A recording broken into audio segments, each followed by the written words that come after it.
this is a parallel other countries and also join us also on the video.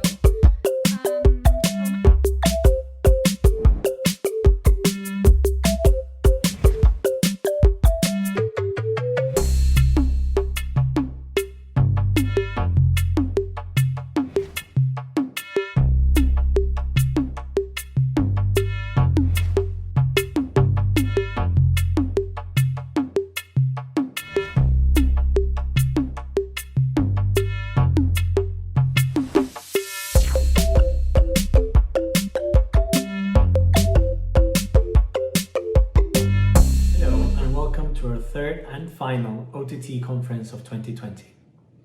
We had planned to be in Berlin for our annual conference in March, but we all know how this year shaped up. Thank you to everyone who has joined and supported us this year. Throughout trying times, it's been comforting to know that our community can adapt and come together to share knowledge and experience. We've been overwhelmed by the support we got from our first two events, where we were joined by hundreds of think tankers, think tank scholars, funders, and policymakers from around the world. For this third event, we are trying something a bit different. Today, we'll be discussing ethics and integrity. Our first speaker is Ruth Levine, CEO and partner at IDinsight. Then we will have 3 parallel sessions where we will discuss ethics in research with Douglas McKay and Norma Correa, ethics and organizational partnerships with Alba Gomez and Ajoy Data, and ethics in reporting the work of think tanks with Laura Sommer and Keith Burnett. Tomorrow, we'll have sessions organized by the OTT team and friends and colleagues at INASP, Oxfam, Tactical Tech, Casper Clay, Soapbox, and the Robert Bosch Foundation and Mercator Stiftung. At the 2018 OTT conference in London, we had the privilege of welcoming Ruth Levine as a keynote speaker. Back then, she talked about the moral case for evidence-informed policymaking, and it's a conversation that has stuck with us since. But we did not record her keynote back then. So we are delighted to welcome Ruth as a keynote speaker again today. Over the years, Ruth has been a close friend of OTT, as an advisory board member, funder, and in her new role at IDinsight as a colleague and friend. I think Ruth is well known in our community, but I should say a few words. Before joining IDinsight, Ruth was a policy fellow at the Center for Advanced Study in the Behavioral Sciences at Stanford University. Prior to her fellowship at Stanford, Ruth led the Global Development and Population Program at the Hewlett Foundation. And before that, Ruth worked at USAID and the Center for Global Development in Washington. I could go on about Ruth's impressive career trajectory, but I think you're all here listen to what she has to say about ethics and integrity in the work of think tanks. So welcome, Ruth, and thank you for joining us. Thanks very much for that kind introduction. It's really great to participate in this event. We face the rise of illiberal democracy in many parts of the world, and in some parts, we're seeing the power of straight-up anti-democratic forces. We're also seeing many funders who are providing support to think tanks in pursuit of a particular agenda and have expectations of direct policy impact. Because of these dynamics, think tank leaders who are trying to protect their reputations and contribute to the use of evidence for sound public policy making face a lot of tough choices and trade-offs, and those are becoming more acute every day.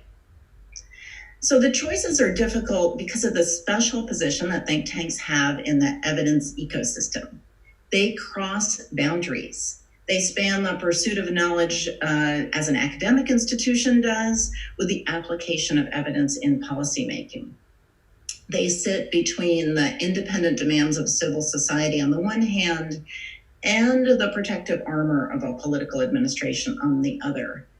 You know, they're public intellectuals on Monday, Wednesday, and Friday, and private advisors on Tuesdays and Thursdays. It is, in fact, in being this kind of boundary-crossing institution that think tanks create their greatest value. But as they are boundary crossers, think tank leaders need to think really carefully about whether they are positioning themselves in the right way. Are they too far away from public policy making, the sort of ivory tower problem? Or are they too close to politicians? That's what I want to talk about today, that second problem. How can think tank leaders establish and sustain their organizations' ethical, high integrity relationships with politicians and policymakers? That requires boundary crossers to establish bright lines. To put a fine point on it, think tank leaders have to figure out first whether to work with governments that have a mixed or even really bad record about the issues you care about or other issues. Second, what work to do out in the open and what work to do behind the scenes. And third, how to mitigate the risk of being captured by a political agenda that can compromise the integrity of your research. We can't be fully removed from engagement with highly imperfect governments or directive funders. That's just the real world. But we also can't become fully entangled with them. So how do we strike that balance? Let me start with the first question. How does a think tank work with governments that are behaving badly? I don't know of any political administrations or legislatures that would pass a purity test. Bismarck said, politics is the art of the possible, the attainable, the art of the next best. Because of that, all think tanks face moments when the government in power is adopting a pro-social agenda in some areas and problematic policies in others. Or they may be rhetorically on the right side, but in action on the wrong side.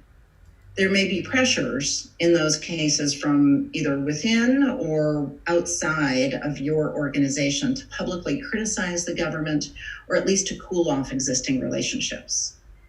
In these moments, it's really important to uphold high standards, but realistic ones. The bright lines to draw are around the domains of expertise and engagement that you and your think tank have. That is, basically stay in your lane.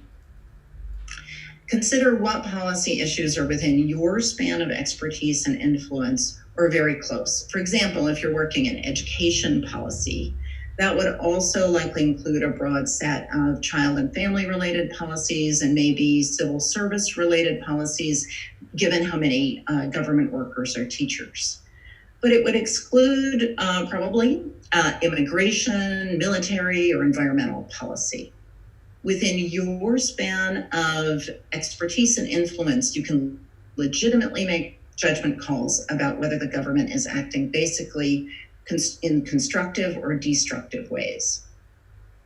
If the government demonstrates some openness to evidence or ideas or has an agenda that's reasonably well aligned in the areas in which you work and those kind of related areas, it's reasonable to ignore, to kind of turn a blind eye to other policy domains and therefore to build relationships.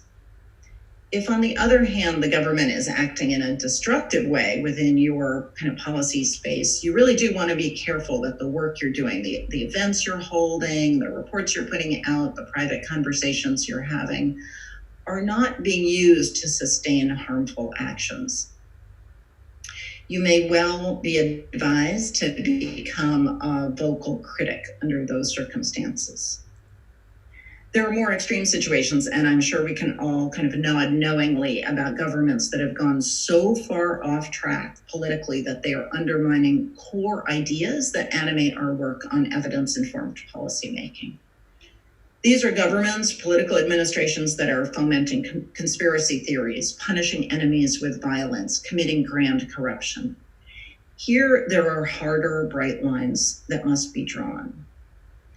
When the current political administration is eroding the very idea of truth and not even making a weak attempt to advance justice, think tank leaders need to at least temporarily abandon boundary crossing as a model and instead ally themselves with independent civil society groups.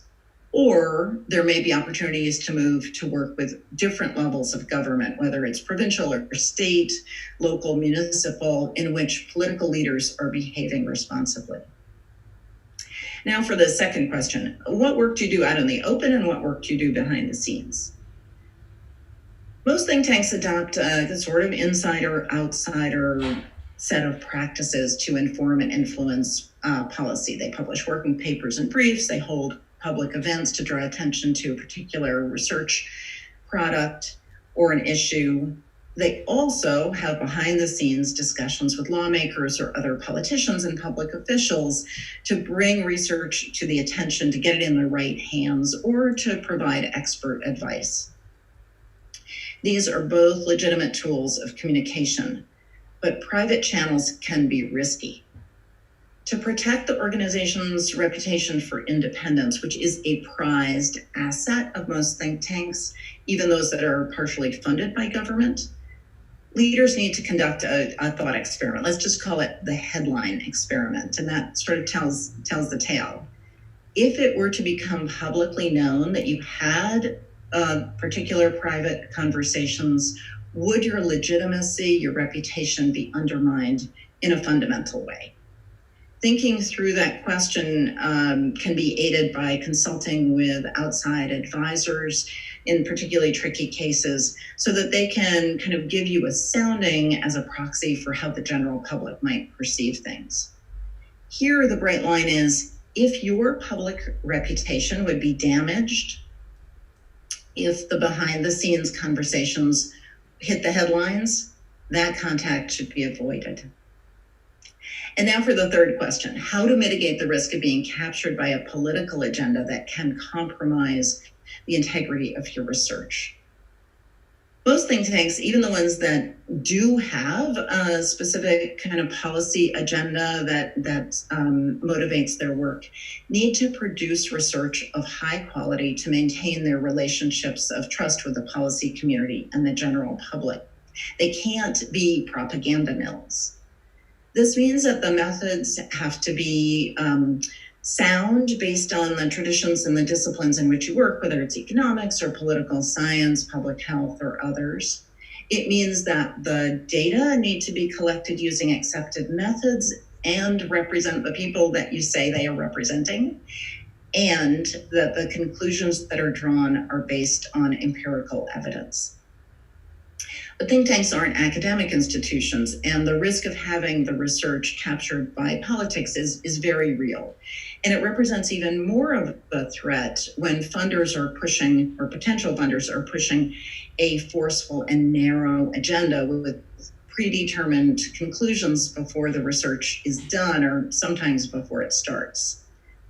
So what might this look like? Well, it might look like suppressing a negative evaluation of a favored government program in fear that your access will be cut off.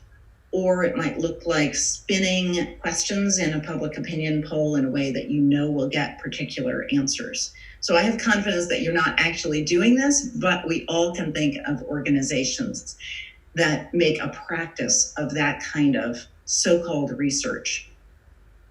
More policy-based evidence making than evidence-based policy making. For this, there are several bright lines to draw. And the first is about funding, and it's quite fundamental. Do not take funding that is contingent on a particular research result. Full stop. The second is about staffing. You need to fill research positions with people who are, yes, trained in good quality research, but that also are part of professional communities, typically academic communities, where research quality is highly valued.